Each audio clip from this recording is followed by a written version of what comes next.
friends, Charmaine here with another video. Today we are going to talk about a very controversial topic on how I shifted from analog to a fully digital journal and planner for an entire year. I will be talking about three things in this video. So first is why I shifted to a fully digital and journal setup for the entirety of 2023, which may seem a little out of character for me, considering that this channel is built for the love of analog.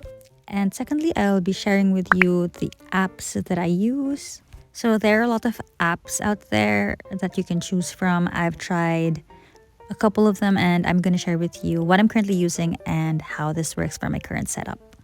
And lastly, I'm going to share with you my plans for my future setup. And I'll be talking about if I'm going to continue being fully digital or going back to analog and all my plans going forward. Before we get started, do click like, subscribe, and turn on notifications so you get updates when I upload new videos. So let's begin. Firstly, I would like to share with you the why. Why did I even shift fully to a digital setup? So before this year, I've already dabbled in digital journal keeping. So if you want to know how I started and what was my journal setup at that time, I have a video that covers that you can check out. I will put the link below. But at that time, I was mixing it up, digital and analog pages. But come 2022, I was anticipating this big move to the UK, which means that I can't bring everything I own to the UK from the Philippines. That would be very impractical. So I prepared myself to be fully digital for 2023. Now we move on to the apps that I use. I use two apps, and for my digital journal, I use Colonote. So for my digital journal, I am using the app Colonote, and I purchased a digital planner from Thinking of You. So this is my first page. So it's my dream board, vision board for 2023.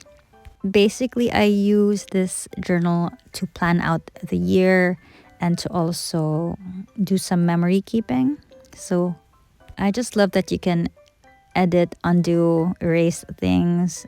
And I think that's one of the pros of going digital. You can always go back and edit things. Plus, I can easily add the photos with no hassle. My iPhone and my iPad share an iCloud drive, so I can just grab photos in real time and drop them onto this journal. And the real reason why I moved from GoodNotes to Colonote is because of the pencil. GoodNotes have monolines, but Colonote has a sketching pencil option, which I love because you have that textured pencil stroke as you write. And my favorite, most satisfying feature of this pen is the sound. It actually mimics the sound of pencil on paper, and I think that's very satisfying. But the only issue I have with Colonote is that it's a bit buggy. It sometimes crashes and it's a bit annoying. I think this app was developed independently.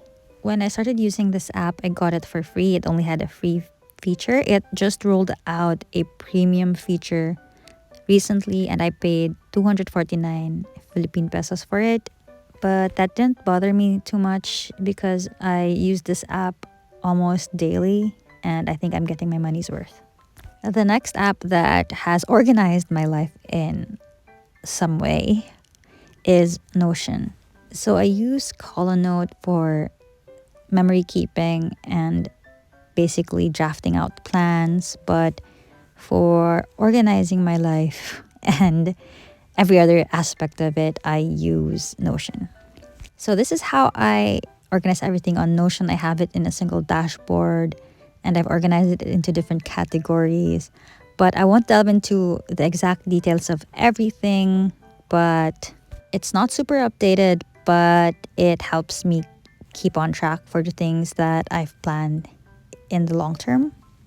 A few or most bits and bobs on my dashboard are sort of like personal and confidential, but I'll happily share with you one of the pages that I have on here. So I have my social media planner on here, and then I jot down the topics or the videos that I want to make, and they automatically organize themselves in this calendar view at the bottom. And then I can just change and edit the status on here, and it automatically updates for every aspect of it. So that's one view if I just want to look at my social media stuff. But then when I pull out and go back to the dashboard, I have like a main calendar on there as well that consolidates everything. The next app which I think merits mentioning is Canva, because I use it to make stickers for my planner. So I use the premium version so I can get the transparent background. So what I do is I just grab a couple of elements. For example, I just recently made a sticker pack, and they are all autumn themed images. As you can see, I have bears, berries, coffee, and everything nature autumn themed. Then I export the pack as a PNG with a transparent background, and I just loaded them onto my Colonote. And as you can see, the sticker pack is there. I renamed it as autumn, and I have all the stickers on there. And you can just pop the sticker in there and then just move it around. So I guess if you want to think about it, the initial cost of a digital planner is expensive, but in the long run, since you don't have to top up on washi tapes and stickers, it's cheaper. I don't know, I'm trying to convince myself. So I have a lot of sticker packs on here, like food, Polaroids, and these are the things that I use to layer up on my digital journal.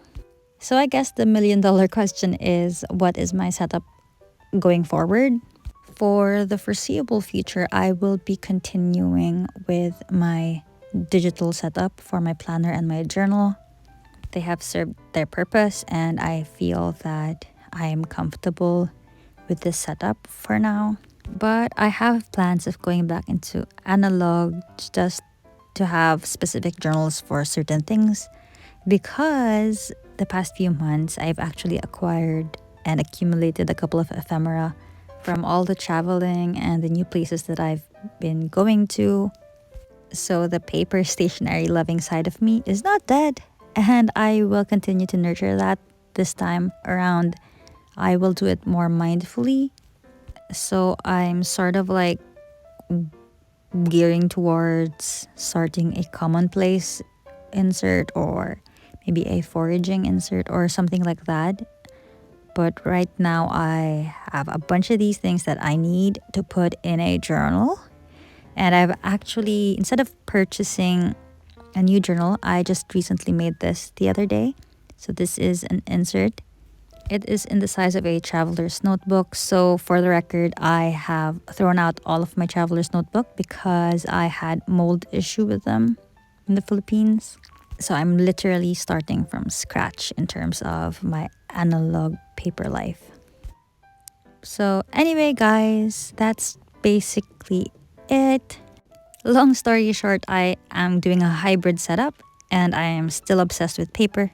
Look at this little thing that I've been playing around with. It's an endless card. I'm working on its mechanism, and maybe I'll do a tutorial of this one. Let me know in the comments if you'd like to see one. So yes, I guess that's the good news. I am going to go back into pen paling and doing all the other paper craft things that I'm doing.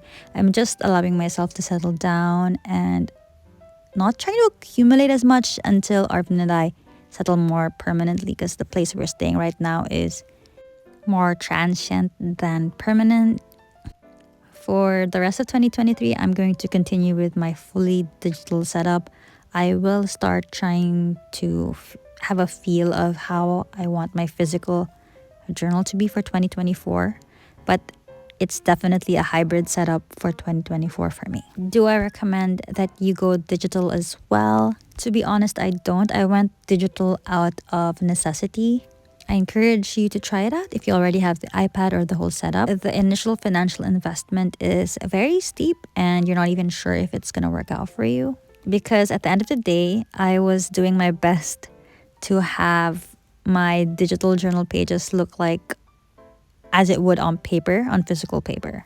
Anyway, guys, thank you so much for watching this video through till the end. I hope you found this video helpful. And if you have any questions, just drop them in the comment box below and I will get back to you as soon as I can. Enjoy the rest of your weekend. Bye!